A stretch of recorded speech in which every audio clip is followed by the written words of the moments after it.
ఈ early morning ఫ్లైట్స్‌లో formals ఏసుకొని మరీ ఎందుకు ఎక్కుతారో ఎప్పుడూ అర్థమయ్యేది గాదు. కానీ ఈరోజు నేను గూడా అలానే ఫార్మల్స్ ఏసుకొని ముంబైకి స్టార్ట్ అవ్వాల్సొచ్చింది.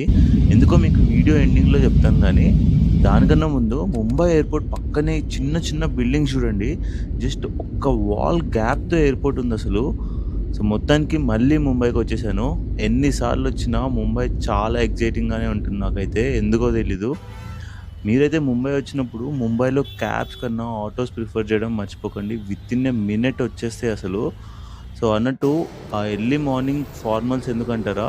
ఇంకెందుకండి డైరెక్ట్‌గా ఆఫీస్‌కి వెళ్ళడానికి చీప్‌గా వస్తాయి కదా అని ఆఫీస్ వాళ్ళు ఎర్లీ మార్నింగ్ ఫ్లైట్స్ బుక్ చేస్తారు. అండ్ హోటల్ చెక్ ఇన్ అయితే ఆఫ్టర్‌నూన్ నుండి పెడతారు. సో, డైరెక్ట్‌గా ఆఫీస్‌కి వెళ్ళాల్సొస్తుంది. సో, మీకిప్పుడు అర్థమైందనుకుంటా మన వీడియోస్ రావడం ఎందుకు స్లో అయిందో. ఇలా ఆఫీస్ వర్క్‌లో చాలా బిజీ అయిపోయాను. కానీ ఇప్పటి నుండి అలా కాదు. చాలా ఫ్రీక్వెంట్‌గా మన ట్రావెల్ ఇంకా హెల్త్ రిలేటెడ్ వీడియోస్ వచ్చేస్తాయి. సబ్స్క్రైబ్ చేసుకోవడం మర్చిపోకండి.